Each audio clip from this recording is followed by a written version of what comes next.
Hi, welcome to Detours Understanding Acquired Brain Injury. And we have two new hosts, and I'd like to welcome Dana and Amy, and they're going to share with us the story, um, what happened and how a motor vehicle accident impacted Dana and Amy's life, and they're gonna then from there we're gonna discuss like what they're going to talk about in the future, and they're just going to share with us things they'd like to share with us.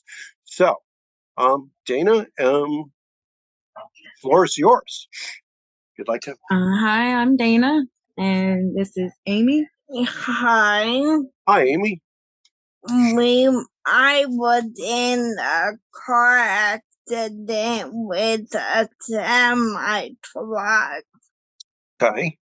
So, a semi driver ran a red light about 10 minutes away from our house. Mhm.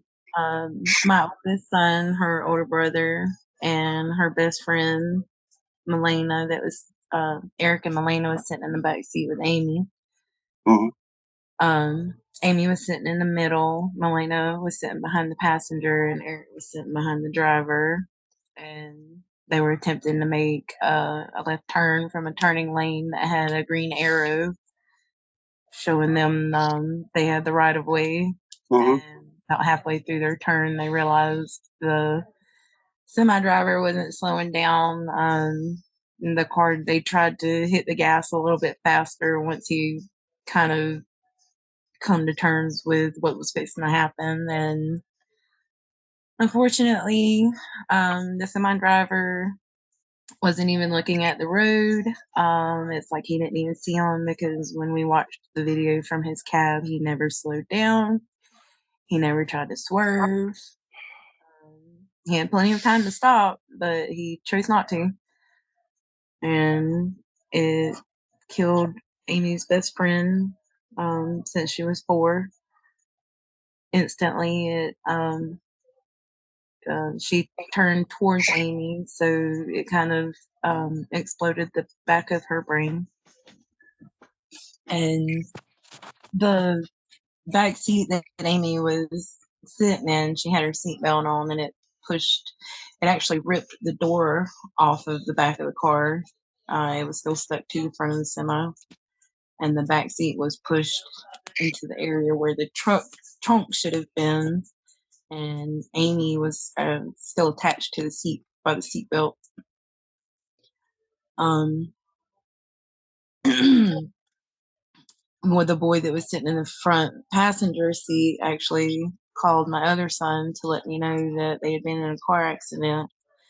So I grabbed my keys and put my shoes on, and we drove to where they said they was. And the boy, when he called, he had not prepared me for what I was about to see. I was, kind of half expecting a minor accident. He didn't say anybody was hurt, or all he said was that they were in an accident, and I drove straight there. They hadn't been gone from the house more than 10 minutes. They were supposed to go to Walmart to buy basketball. Something had happened to the basketball here at the house, and they were going to go buy one to play in the front yard.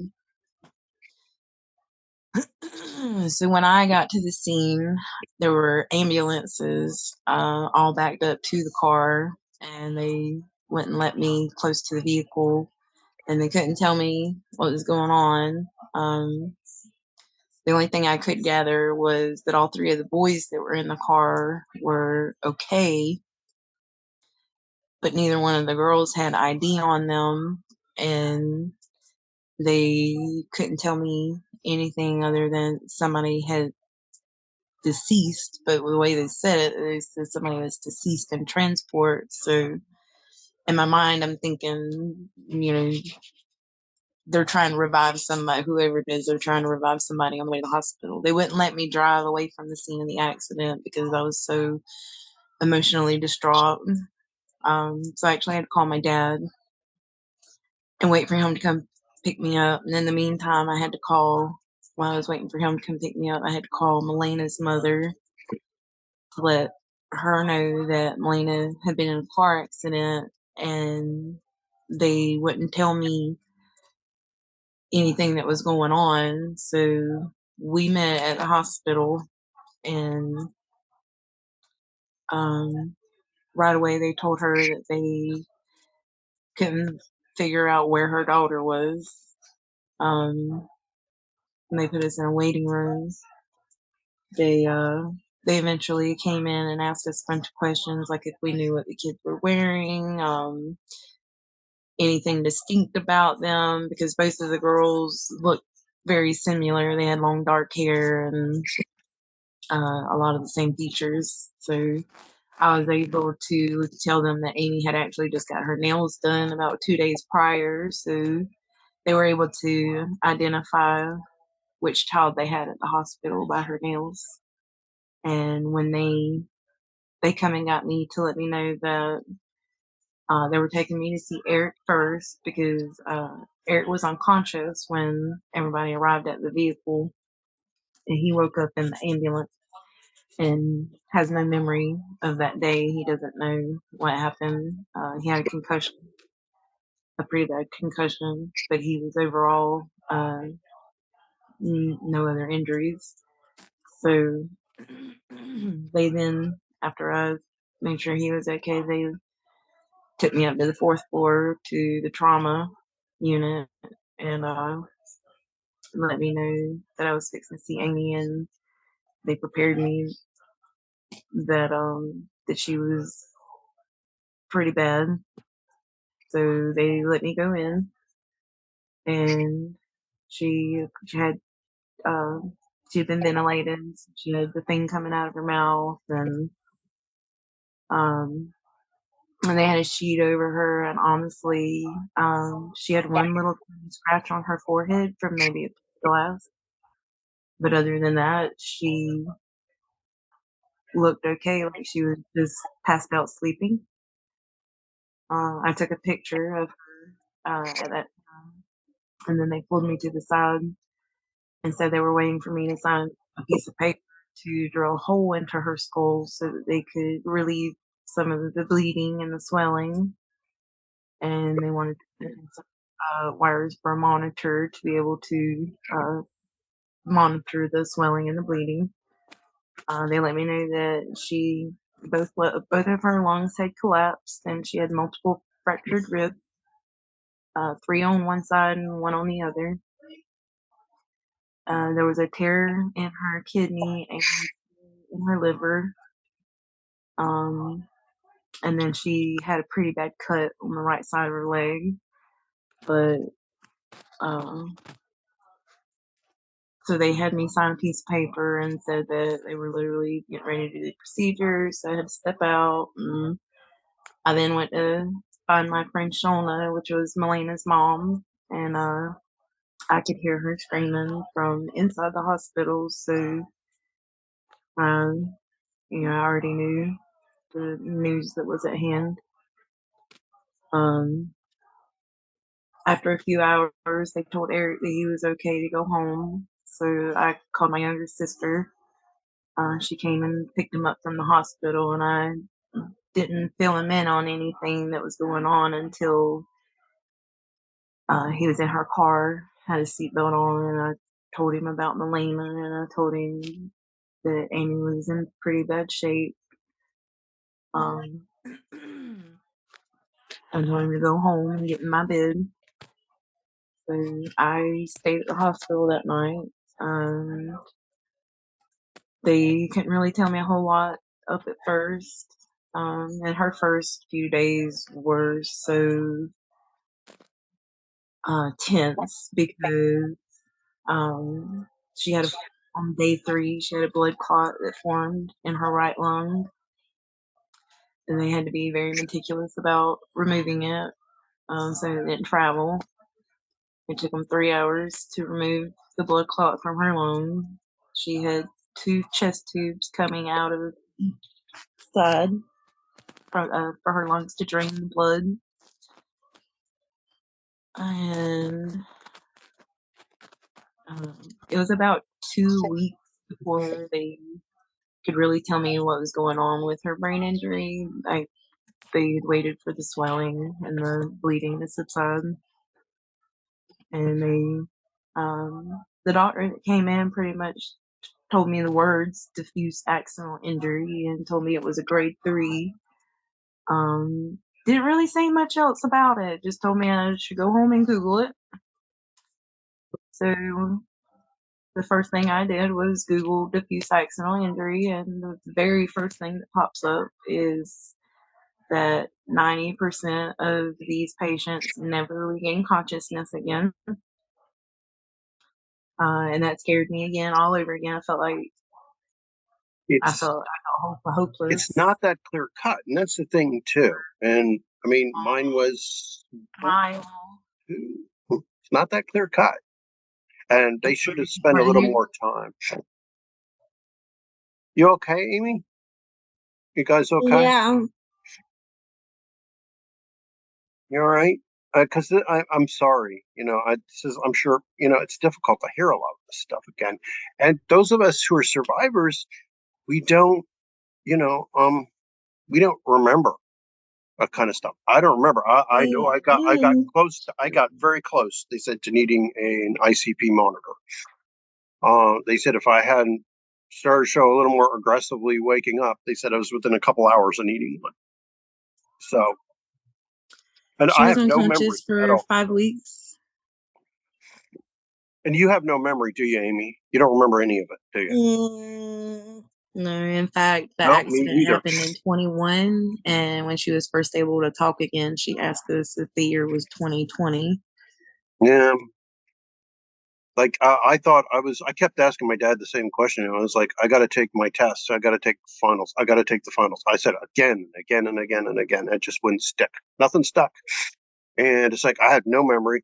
And he was the one who had to deal with all the pain and the difficulties. I had no memories. It really didn't sink in until much later. And so it's the survivors, it's the families, it's the caregivers. It's not us.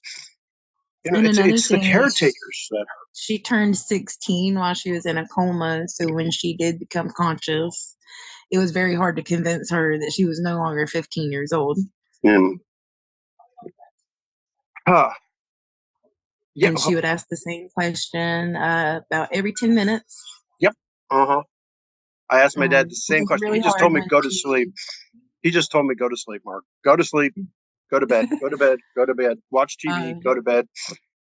The hardest part was when she would ask about Milena, and I would have to tell her the whole story about what happened, and we would go over the whole thing, and then she would feel guilty because she couldn't cry, and then 10 minutes later she would ask me again, "Where's Milena?"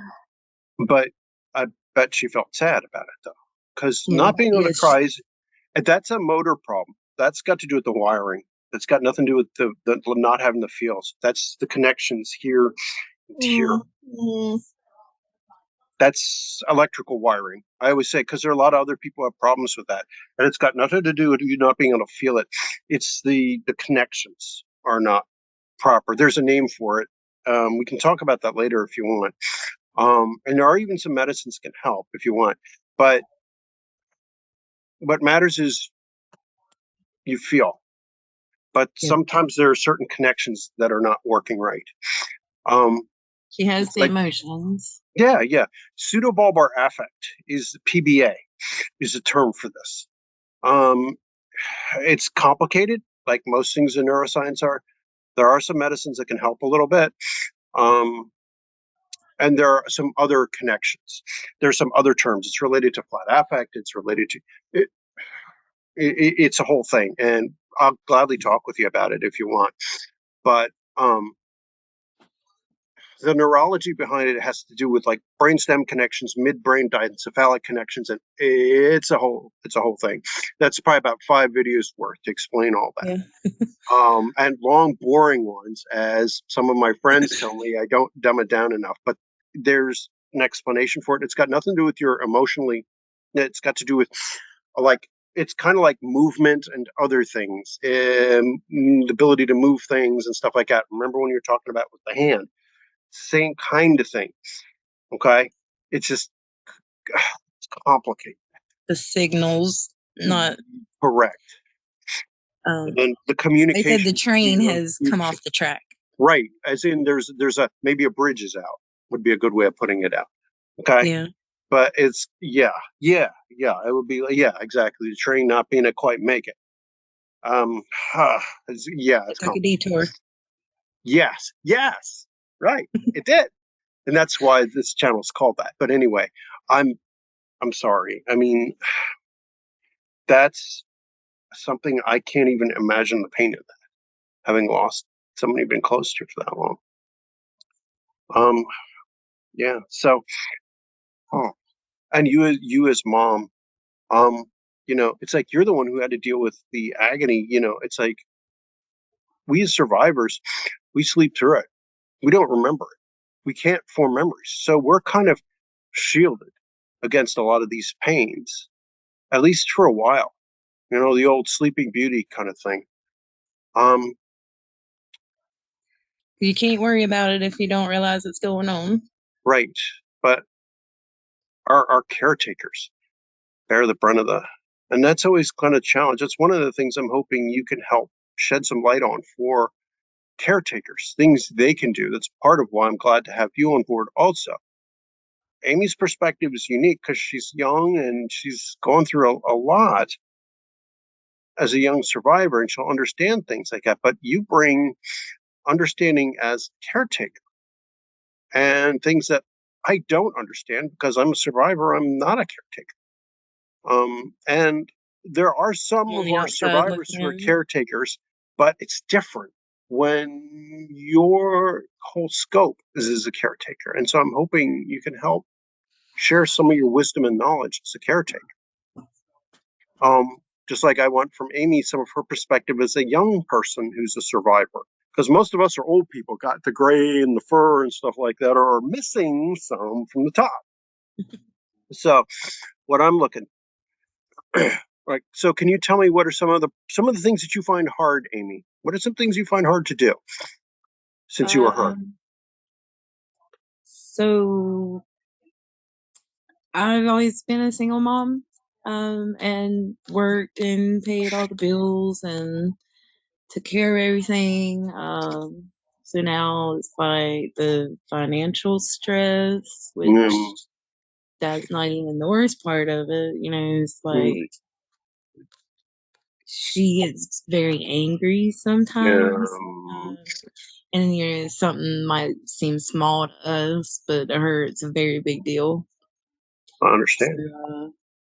So, learning to navigate some of those occurrences. Like sometimes you can change the situation, or the topic,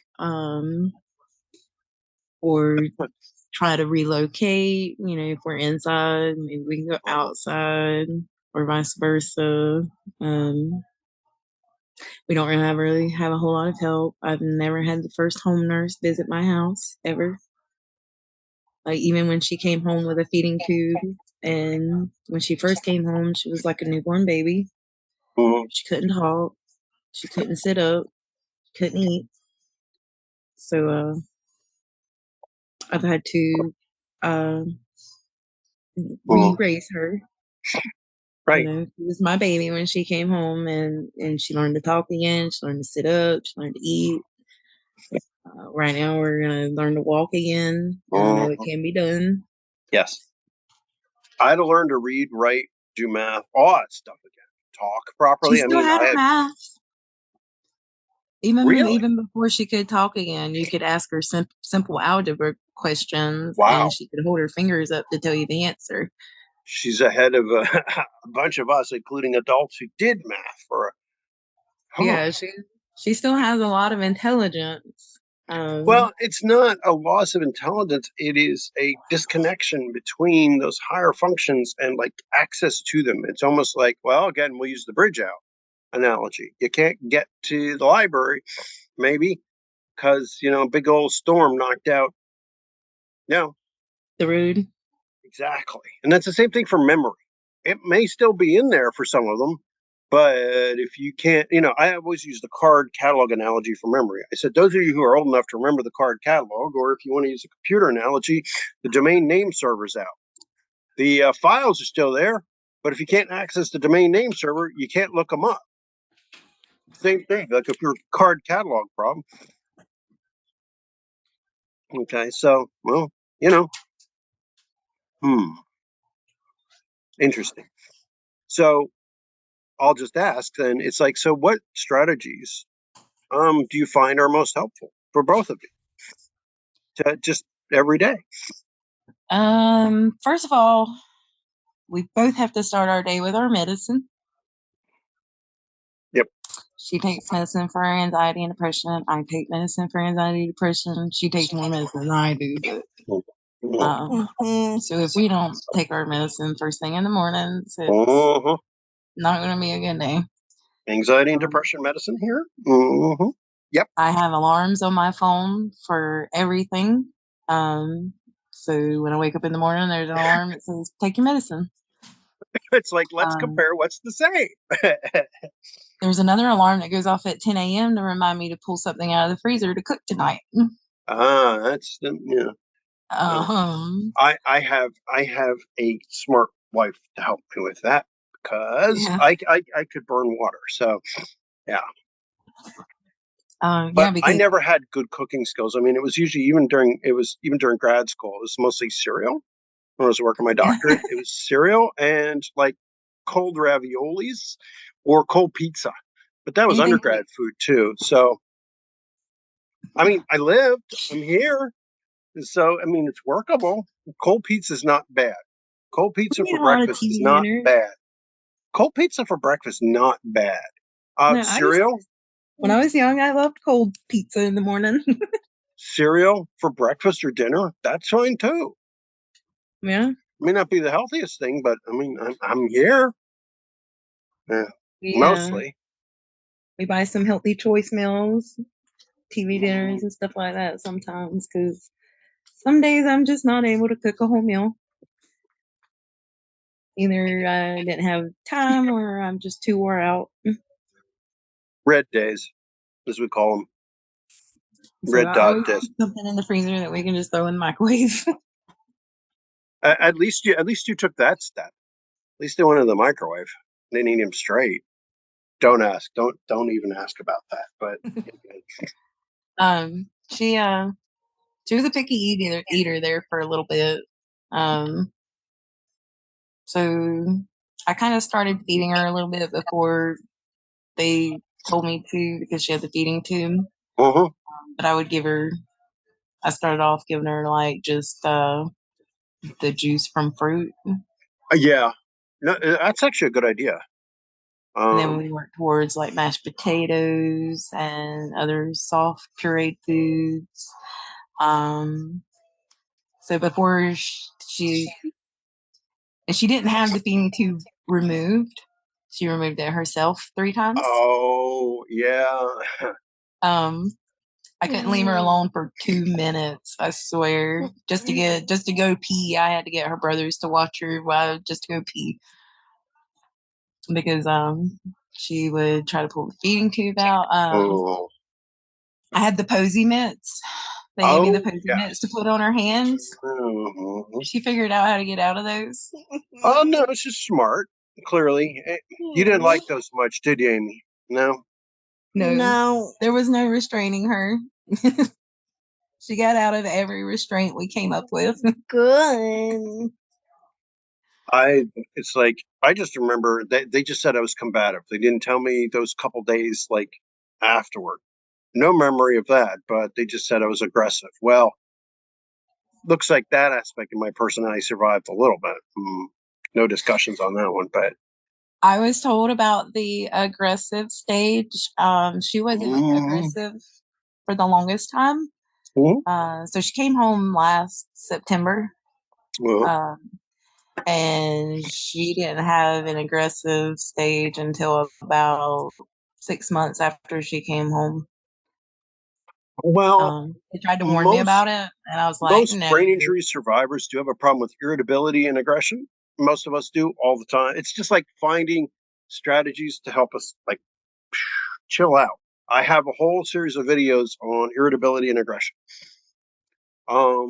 Antecedents, problems before. If you can catch them before you, and then there are the beta blockers and the SSRIs to help us medication. And finally, positive reinforcement works best. Although sometimes, time out. Yeah. Journaling, what the circumstances I are. do try Find the out. positive reinforcement as much as I can. There Right. are some days though that I'm just not as cheery as others. Well, I mean, then there is the timeout approach, as well as the removal, through the removal of reinforcers. And if it's a really serious problem, that's where the medications are necessary. Beta blockers good, mood stabilizers are good. Yeah. That's what is, And finally, like It took journaling us for quite a while to figure out a good medicine and the time right, to take it, and the right, milligrams. and that helps too. Because usually it comes from disinhibition, loss of the ability to like stop. And when you're her age, they're still developing. Amy's still Yeah. developing those control skills. Your brain isn't done developing those higher skills until you're in your mid 20s, early 30s. There's some hints. So, especially for guys, it's not until your 30s, early 30s, 31, 32. But we're done for women, it's 20s, like 27, 28, which is why they're still doing stupid stuff, even into their 20s, take a silly risk. But that's all right. I mean, hey, I don't think we're grown up at 18. yeah, 18 is not your age when you're done. You're not done at 21 either. No, you're Some not. people that I know are never done. We survivors are also sometimes a little meh, but that's okay. Hey, you do what you can. You do They what you gave her a can to lot get. of hope too, for the simple fact that she is so young and her brain is still developing. Forgive me for saying it's complicated. The recovery profile will happen for the rest of her days. She will recover till the day they throw dirt. But the recovery profile is more like this. Yeah, Like that. definitely. So, But she will recover for the rest of her life. There will be days she goes forward, days she goes back. There will be weeks she goes forward, there will be weeks she goes back, there will be months and even years she goes forward and back. I went over the ranchero levels. I don't know how many Yes. times. I have a video about that. And Yes. when she came home, she was a 3, Mhm. and she got up to like 5 or 6. And Mhm. some days she's over 6, and then other days she goes back down to 5. Yes. And that is not unusual. And if she gets sick, if she has an infection or something, she may drop back. Yeah. So that's normal. All of that is normal. Yeah. And that's just the way it is for us. And there's some days I feel like I'm a 1 when I get sick. um, but that's man flu. Um, you know, um, it's just a matter of like the way it goes some days.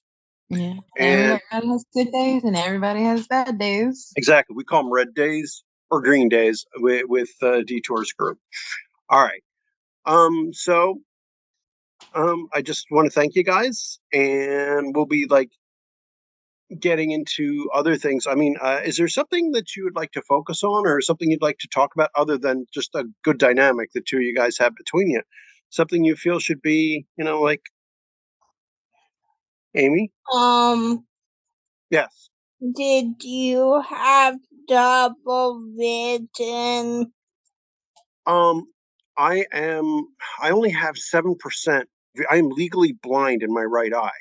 So, and I have been since I was born. So I can't have double vision because I don't get enough information out of my right eye to have it. So I can't Right. really don't get anything out of my right eye. So I'm kind of blind in my right eye. So I can't have double vision because of the damage, because of the problems with this eye. So if I'd had a normal vision in both eyes, I probably would have, but I can't see out of my right eye. So and I never could, even as a baby. I had like They 7% or less, so I couldn't have had double. they said that she had damage to the 6th cranial nerve. Mhm. So It also would have involved to get double vision. It involves a couple different ones. Third, fourth, also are usually involved with that. To differing degrees, it would be the fourth typically for double, as well as the sixth. It's again, I promise I will cover cranial nerves and traumatic brain injury, but you know what I'm going to say. It's complicated, but I promise I will get to it. And they can have a lot of different effects. All right. So, is there anything you guys would like to be covering in the future? Is there any areas you'd like to focus on? I mean, other than being young, other than being a mom-daughter pair, which is awesome, but nothing particular. No. okay. All right. I mean, in So this minute. we may end up covering something at a later point anyway. So I'll figure something out for you guys, other than being like having an interesting, perspective on things, especially as a set. All right. So I will say, have a good night. And I will also say, those of you who want to a message or have questions for either Dana or Amy, please comment below. And they'll be able to respond. It may take a little bit as they're getting settled in to the Detours family here. Please click like. Please click subscribe. Please share with anyone else who may benefit. And please, any other questions, information, or anything like that, please let us know. Also, we have our Facebook Detours group. Don't forget. And we hope to see you soon. Bye. Thank you. Bye. Bye. Bye.